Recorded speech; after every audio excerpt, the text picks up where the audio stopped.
भगवान, ये बारिश भी ना बस मेरी जान लेने के लिए ही आ रही है। जब देखो तब बरसने लगती है, एक दिन भी चैन की सांस नहीं लेने देती। इतने सारे कपड़े हो गए धोने के लिए कि धोते धोते मेरी तो पीठ ही टूट गई। अरे बहू, क्यों पूरे मोहल्ले में गला फाड़ कर चिल्ला रही है? जरा धीमे बोल। अब जब बारिश का मौसम है और घर में इतने लोग रहते हैं तो कपड़े तो होंगे ही। अब कोई बाहर वाला आकर कपड़े थोड़ी धोएगा। माँ जी, कपड़े धोना एक बात होती है, पर उन्हें सुखाना भी तो पड़ता है ना। आप ही जरा इस छत की हालत देखो, चारों तरफ तो पानी भरा पड़ा है, ऊपर से ये टीन भी जगह जगह से टपक रहा है। अब इतनी बारिश में कहाँ कपड़े सूखेंगे? पूरा घर तो हमारा खुला पड़ा है। आप जरा पड़ोस के लोगों के घर में तो देखो, सामने वो चौधरी जी का घर देखो, पूरा ढका हुआ है, बढ़िया तार बंधे हैं। बारिश में भी उनके कपड़े आराम से सूखते रहते हैं। और एक हमारा घर है, ना कोई बालकनी में सुविधा है, ना कोई ढंग की जगह, ऊपर से बारिश अलग जान खाने को बैठी है। अरे तो बहू, दूसरों के घर की चमक धमक देखकर अपनी झोपड़ी में आग तो नहीं लगा लेंगे ना हम। अब हमारे घर में बालकनी नहीं है तो क्या कर सकते हैं? माँ जी, काम निपटाते निपटाते मेरी तो पूरी जवानी सी किचकिच में निकल जाएगी। सुबह से 3 बार नीचे फर्श पर पोछा लगा चुकी हूँ। अब ये गीले कपड़े जब धोकर नीचे ले जाऊंगी और कमरे में टांगूंगी ना, तो ऊपर से पानी टपक टपक कर पूरे घर फिर से गीला हो जाएगा। अब फालतू बातें कम कर बहू, और ये रस्सियाँ पकड़। नीचे कमरे में ही पंखा चलाकर कपड़े लटका देंगे। जब तक बाहर बारिश नहीं रुकती तब तक पंखे की हवा में ही कपड़े सुखाने पड़ेंगे। पंखे की हवा से अगर कपड़े सूखने लगते ना, तो माँ जी घर का ये हाल ना होता। ऐसे ही 2 घंटे के बाद बाहर बारिश धीमी हो जाती है। वहीं उदिता के कमरे में चारों तरफ बांधी हुई रस्सियों में साड़ी, पैंट और कमीजों से छन छन कर पानी टपक रहा होता है। तभी फर्श पर पानी गिरने से रोकने के लिए उदिता नीचे छोटे छोटे कटोरे और बाल्टियां रख देती है और गीले फर्श पर पोछा लगाने लगती है। तभी बेड पर रखा उसका फोन बजता है। हाँ रे, तू बोल यार। और महारानी, क्या हाल है? 2-3 दिन से न तेरा कोई फोन आया, न कोई मैसेज। कहाँ गायब है तू आजकल? बड़ी बिजी रहने लगी है। कहाँ गायब होंगी यार, बस समझ ले कि कपड़ों के समंदर में डूब रही हूँ और बाहर निकलने का कोई रास्ता मिल नहीं रहा। कपड़ों के समंदर में? अरे ऐसा क्या हो गया बहन? अरे यार, क्या बताऊं तुझे। एक तो ये बारिश चैन नहीं लेने देती, ऊपर से घर में इतने सारे कपड़े इकट्ठे हो जाते हैं कि क्या बताऊं। पूरे दिन बस कपड़े धोते रहो, सुखाते रहो, फिर नीचे टपकते पानी पर पोछा लगाते रहो। पूरा का पूरा दिन इसी किचकिच में निकल जाता है। अरे यार, ये तो बड़ी परेशानी वाली बात है। वैसे तेरे घर में वॉशिंग मशीन नहीं है क्या? कपड़े कम से कम ड्रायर में सुखा तो लिया कर। Washing machine? कहाँ की वॉशिंग मशीन ऋतु यार, तुझे तो पता ही है कि हमारे घर की आर्थिक स्थिति कैसी है। जैसे तैसे घर का खर्चा निकल पाता है, अब ऐसे में वॉशिंग मशीन कहाँ से आएगी? अरे यार, ये तो सच में बहुत मुश्किल है। और फिर तो इतने सारे कपड़े सुखाती कहाँ है बारिश में? और कहाँ सुखाऊंगी? पूरे घर में, कमरे में, हॉल में रस्सियां टांग रखी है। जहाँ नजर दौड़ाओ वहाँ बस कपड़े ही कपड़े लटक रहे हैं। ऐसा लगता है कि धोबी घाट में रह रही हूँ। पूरे दिन कपड़े धो, सुखाओ, पंखा चलाओ, फर्श पर पोछा लगाओ। चल कोई बात नहीं यार उदिता, 2-4 दिन की तो बात है। जैसे ही ये बारिश थमेगी और धूप निकलेगी ना, सब ठीक हो जाएगा। तू इतना स्ट्रेस मत ले। धूप निकलेगी तब ना ऋतु। यहाँ तो ऐसा लग रहा है जैसे आसमान ने कसम खा रखी है बरसते रहने की। अच्छा चल, फोन रखती हूँ, नीचे माँ जी बुला रही है। फिर से फर्श पर पोछा मारना है, वरना कोई फिसल जाएगा। उदिता फोन रखकर कमरे में आती है, जहाँ नीर ऑफिस जाने के लिए तैयार हो रहा होता है और योगिता अपने कॉलेज का बैग ढूंढ रही होती है। वहीं प्रभा रानी रसोई में चाय बना रही होती हैं। सुनो जी, मैं क्या कह रही थी, आज ना आप यही पुराने वाली नीली शर्ट पहनकर ऑफिस चले जाओ। क्या तुम्हारा दिमाग तो ठीक है ना? मैं कल की पहनी हुई शर्ट पहनकर ऑफिस जाऊं? आज मेरी कंपनी में बॉस के साथ इतनी इंपॉर्टेंट मीटिंग है और तुम कह रही हो कि मैं कल की बासी और मुड़ी तुड़ी शर्ट पहनकर चला जाऊं? अरे ऑफिस जा रहा हूं मैं, कोई सब्जी मंडी नहीं। अरे मेरी पूरी बात तो सुन लिया करो चिल्लाने से पहले। कल जो कपड़े धोए थे ना, वो अभी तक 10% भी नहीं सूखे हैं, पूरे के पूरे गीले हैं रस्सियों पर। अब अगर आज तुम फिर से नए कपड़े निकालोगे और वो धुलने में चले गए तो इतने सारे गीले कपड़ों को मैं कहाँ टांगूंगी? अरे पर इस पुरानी शर्ट में से तो सीलन और अजीब सी सड़ी हुई बदबू आ रही है। बारिश के मौसम में क्या मैं इतनी गंदी, बदबूदार और नमी से भरे कपड़े पहनकर ऑफिस जाऊंगा?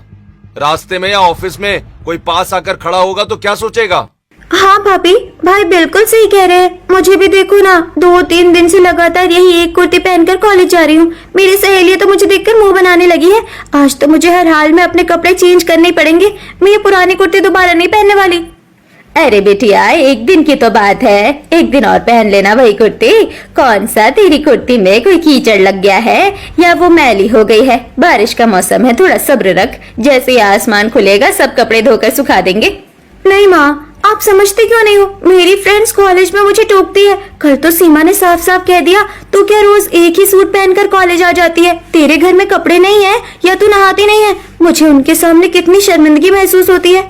अब आप सब मुझ पर ही चढ़ाई कर दो, मैं क्या करूं बताओ? कोई जादू की छड़ी है मेरे पास? कल के धुले हुए कपड़े अभी तक आधे गीले पड़े हैं। रात भर पंखा चला चला कर सुखाने की कोशिश की, कपड़े तो सूखे नहीं, लेकिन मेरी उंगलियां और हाथ निचोड़ निचोड़ कर ऐंठ गए।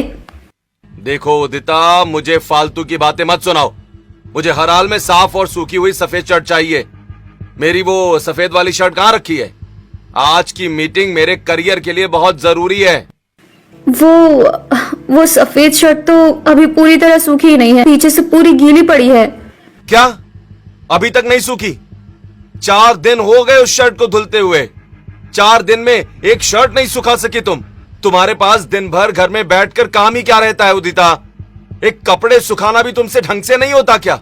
आप तो मेरे ऊपर ऐसे चिल्ला रहे हैं जैसे बाहर बारिश में अपनी मर्जी से करवा रही हूँ। सुबह से उठकर रात के 12 बजे तक बस कपड़ों को उलटते पुलटते ही मेरा पूरा दिन निकल जाता है ताकि आपके कपड़े सूख जाए, और आप उल्टा मुझे ही सुना रहे हो कि मैं दिन भर घर में करती क्या हूँ। मम्मी देखो ना। अरे वेद बेटा, क्या हुआ? तू क्यों रो रहा है? क्या हो गया तुझे? मम्मी, वो हॉल में जो रस्सियों पर गीले कपड़े सूख रहे थे ना, उनमें से पानी टपक टपक कर फर्श पर फैला हुआ था। मेरा पैर फिसल गया और मैं जमीन पर बहुत तेज गिर गया। मेरे कानों में बहुत तेज चोट लग गई है मम्मी। दिखा जरा कहाँ लगी। देखा नीर, पूरे घर में जगह जगह पानी फैला हुआ है, कपड़े सूखने का नाम तो ले नहीं रहे, और अब बच्चे भी फिसल फिसल कर गिर रहे हैं। उदिता, अब बहस बंद करो और जाओ जल्दी से प्रेस गरम करो और उस सफेद शर्ट को जैसे तैसे सुखाकर मुझे दो, और वेद को संभाल कर रखो, कहीं इस गीले फर्श के चक्कर में अपनी हड्डी वड्डी ना तोड़वा बैठे। जिसके बाद उदिता कमरे में आकर जैसे तैसे नीर की शर्ट प्रेस कर सुखाती है। वहीं नीर प्रेस की हुई शर्ट पहनकर ऑफिस के लिए निकल जाता है, और फिर दोपहर में बारिश और तेज हो जाती है। वहीं वेद बिस्तर पर बैठा खिलौनों से खेल रहा है। तभी वेद का हाथ पास में रखे गर्म दूध के गिलास पर लगता है और पूरा का पूरा दूध का ग्लास बिस्तर पर बिछाए भारी कंबल पर गिर जाता है। हे भगवान, बहू जरा देख तो सही, ये क्या अनर्थ कर दिया वेद ने। घर में पहले ही कपड़ों का पहाड़ लगा हुआ है, सुखाने की जगह नहीं है, और अब ये इतना भारी कंबल भी दूध में भिगो दिया। वो दादी, मैं तो बस बिस्तर पर बैठकर दूध पी रहा था, गलती से मेरा हाथ लग गया और दूध धुल गया। मैंने जानबूझकर नहीं किया दादी। बस अब यही कसर बाकी रह गई थी। इस भारी बारिश में इतना भारी भरकम कंबल मैं धोऊंगी कैसे और सुखाऊंगी कहाँ? माँ जी, मुझे तो अब चक्कर आ रहे हैं, मेरा तो सिर फटने लगा है इस किचकिच से। पूरे घर में से सीलन और सड़न जैसी गंध आ रही है बहू। ऐसा लगता ही नहीं कि ये किसी भले इंसान के रहने का घर है। पूरे घर को हमने कपड़ों की दुकान और धोबी का घाट बना रखा है, जहाँ देखो कपड़े लटक रहे हैं। माँ जी, जरा कमरे की दीवार को देखिए, नमी और सीलन की वजह से दीवारों पर काली काली काई जमने लगी है, और तो और कपड़ों के इन सीलन भरे ढेरों में से अब छोटे छोटे कीड़े मकोड़े भी निकलने लगे हैं। छे, इस कंबल और साड़ियों में से तो ऐसी बदबू आ रही है। अगर 2-3 दिन और धूप नहीं निकली ना बहू, तो घर के सारे महंगे कपड़े सड़कर खराब हो जाएंगे। धूप की उम्मीद तो छोड़ ही दीजिए माँ जी। आसमान के हाल देखकर लगता है कि अब तो हमारा बुढ़ापा इसी फर्श का पानी पोंछने और गीले कपड़े सुखाने में निकल जाएगा। बाहर मूसलाधार बारिश रुकने का नाम नहीं ले रही होती है। तभी नीर और मनीष काम से घर वापस लौटते हैं, जहां दोनों पूरी तरह भीगे हुए होते हैं। तभी जैसे ही मनीष दरवाजा खोलकर अंदर कदम रखता है, उसके गीले जूतों से फर्श पर काले काले कीचड़ के छाप पड़ जाते हैं। अरे अरे, वहीं रुक जाइए आप दोनों, आगे एक कदम भी मत बढ़ाइएगा, जहाँ खड़े वहीं जम जाइए। अरे क्या हुआ बहू, इतनी तेज क्यों चिल्ला रही हो? घर में कोई आफत आ गई है क्या? हैं? कम से कम अंदर तो आने दो। आप खुद ही देखिए पापा जी, ये क्या हाल बना दिया आप दोनों ने फर्श का। सुबह से 3 बार घिस घिस कर अपनी कमर तुड़वाकर पूरे घर में पोछा लगाया था मैंने, और आप दोनों पूरे शहर की कीचड़ और नाले का पानी अपने जूतों में भरकर सीधे बैठक में ले आए। तो क्या हम हवा में उड़कर घर के अंदर आएंगे उदिता? बाहर रास्ते का हाल देखा है तुमने? सड़क से लेकर हमारी गली तक घुटनों तक गंदा पानी भरा पड़ा है। गाड़ियां बगल से गुजरती हैं तो कीचड़ के छींटे मुंह तक आते हैं। हम कोई जानबूझकर कीचड़ पैर में छपछपाते हुए थोड़े ना आए हैं। अरे नीर, तू बात को समझता क्यों नहीं है? तो खुद देख, सुबह से हम दोनों सास बहू के हाथ दुख गए हैं कपड़े निचोड़ कर। अब तुम्हारे ये कीचड़ में सने कपड़े फिर से धोने पड़ेंगे। अरे भाई, बारिश का मौसम है, थोड़ी बहुत दिक्कत तो सबको उठानी ही पड़ती है ना। इंसान पूरे दिन बाहर धूप पानी में काम करके थका हारा घर लौटता है तो सोचता है कि घर जाकर 2 पल चैन से बैठेगा, और यहाँ आते ही महाभारत शुरू हो जाती है। अच्छा बहू, गुस्सा छोड़ो और जरा थोड़ा सा गर्म पानी और 2 रोटी लगा दो, बहुत तेज भूख लगी है। खाना तो आज रात का बना ही नहीं है पिताजी। क्या खाना नहीं बना? उदिता, तुम्हारा दिमाग ठिकाने पर है या नहीं? पूरा दिन तुम दोनों घर पर रहती हो और रात के 8 बज रहे हैं, अभी तक खाना भी नहीं बना है। ये कोई नखरा नहीं है जी। सुबह से कपड़ों के पहाड़ धोते धोते, कमरे में पंखे के नीचे सुखाते सुखाते और फर्श में टपकता पानी निचोड़ते हमारे हाथ इतने दुख रहे हैं कि अब हमसे बेलन और आटा भी नहीं गूंद रहा। हाथों की उंगलियां सूज गई हमारी। आज आप लोग या तो बाहर से कुछ मंगवा कर खा लीजिए या फिर रसोई में जाकर खुद बना लीजिए। भाभी, आप प्लीज शांत हो जाओ, रो मत। भैया, आप भी क्यों चिल्ला रहे हो? चलो माँ, मैं और आप मिलकर रसोई में कुछ हल्का फुल्का खिचड़ी या दलिया बना लेते हैं। भाभी को थोड़ा आराम करने दो। हद हो गई है यार, जब देखो तब इस घर में कपड़ों और बारिश को लेकर ही कलेश छिड़ा रहता है। न टाइम पर साफ और न सूखे कपड़े मिलते हैं, न शांति से 2 रोटी नसीब होती है। जरा मैं बाहर का किवाड़ बंद कर आऊं, हवा के साथ पानी अंदर आ रहा है। इतना कहकर ससुर मनीष दरवाजा बंद करने चले जाते हैं। तभी अचानक दरवाजे की चौखट के पास जमे पानी पर उनका पैर पड़ता है और वो फिसल जाते हैं। अरे माँ, गिर गया रे, अरे टूट गया रे। अरे सुनिए, क्या हुआ? गिर गए क्या? कहीं चोट तो नहीं लगी? अरे यार, इस दरवाजे के ठीक सामने इतना सारा पानी कहाँ से भर गया? पैर स्लिप हो गया मेरा। तुम लोग घर में दिन भर करती क्या हो? पानी से पूरे घर को स्विमिंग पूल बना रखा है। इसमें हमारी क्या गलती है पापा जी? जो गीले कपड़े हमने कमरे और हॉल की रस्सियों पर सुखाने के लिए टांग रखे हैं ना, उसका पानी छन छन कर बहता हुआ दरवाजे तक आ जाता है। हम तो खुद ही पूरे दिन इस पानी को पोंछते पोंछते अधमरे हो चुके हैं। चलिए, कमरे में दवा लगा देती हूँ। इतना कहकर प्रभा रानी मनीष को कमरे में ले जाकर दवा लगाती हैं। फिर पूरा परिवार डाइनिंग टेबल पर आकर जैसे तैसे खिचड़ी खाकर सोने चला जाता है। जिसके बाद अगले दिन जब बारिश थोड़ी देर के लिए रुकती है तो तभी उदिता और प्रभा रानी घर का कचरा फेंकने और गली का जायजा लेने बाहर आती हैं, जहां गली के मोड़ पर पड़ोस की वर्षा और करिश्मा अपनी अपनी बालकनी में खड़ी होकर आपस में बातें कर रही होती हैं। अरे हाँ करिश्मा बहन, बारिश भले कितनी भी हो जाए हमें क्या फर्क पड़ता है? हमारी तो बालकनी ऊपर से पूरी कवर्ड और ढकी बनी है। एक बूंद पानी अंदर नहीं आता और कपड़े हवा में 2 घंटे में कड़क सूख जाते हैं। सही कह रही हो वर्षा, ढकी हुई बालकनी का यही तो फायदा है। न कपड़े भीगने का डर, न कमरे में सीलन की बदबू। आराम से कपड़े टांगो और बेफिक्र हो जाओ। कवर्ड बालकनी, तेज हवा, न पानी का डर, न कमरे में सीलन। माँ जी, जरा कान इधर लाइए, जरा वर्षा की बात सुनिए आप। क्या सुनो बहू, दूसरों के पास सुख सुविधाएं हैं, वो मजे कर रही हैं। हमारे पास बालकनी नहीं है तो हम क्या कर सकते हैं? फालतू में दूसरों का घर देखकर मन जलाने से क्या हासिल होगा? माँ जी, मन मत जलाइए, जरा दिमाग दौड़ाइए। वो जो हमारे घर के ठीक बगल में चौधरी जी का मकान है ना, जो पिछले 6 महीने से खाली पड़ा है और जिसमें ताला लटका हुआ है, उसकी ऊपर वाली बालकनी देखी है आपने? हाँ देखी है, तो क्या हुआ? उस बंद घर से हमारा क्या लेना देना? माँ जी, ध्यान से देखिए, उसकी बालकनी भी तो बिल्कुल वर्षा की बालकनी जैसी ऊपर से पूरी ढकी हुई है ना। उसमें एक बूंद बारिश का पानी अंदर नहीं जा सकता। और सबसे बड़ी बात, उस घर में तो कोई रहता भी नहीं है। क्यों ना हम अपने सारे गीले कपड़े चुपके से उस बालकनी में सुखाया करें? क्या तुम्हारा दिमाग खराब हो गया है क्या? पर आए मकान में, वो भी बंद पड़े घर में कपड़े सुखाओगी? तेरे सिर पर तो कपड़े सुखाने का भूत कुछ ज्यादा ही सवार हो गया है। मुझे तो लगता है कपड़े निचोड़ते निचोड़ते तेरा दिमाग हिल गया है। अरे नहीं माँ जी, मेरी बात को ठंडे दिमाग से सुनिए।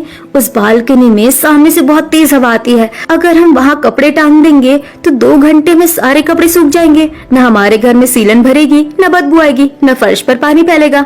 उदिता, सोच तो तू सही रही है, पर अगर किसी पड़ोसी ने देख लिया या मकान मालिक को पता चल गया तो पूरे मोहल्ले में थू थू हो जाएगी हमारी। अरे कौन देखेगा माँ जी, वो घर तो महीनों से बंद है। मकान मालिक दूर रहता है, बस हमें थोड़ी सी चालाकी और मेहनत करनी पड़ेगी। कैसी मेहनत, जरा साफ साफ बता। हमारी छत की जो मुनेर है ना, वो उस बंद मकान की बालकनी की ग्रिल से बिल्कुल सटी हुई है।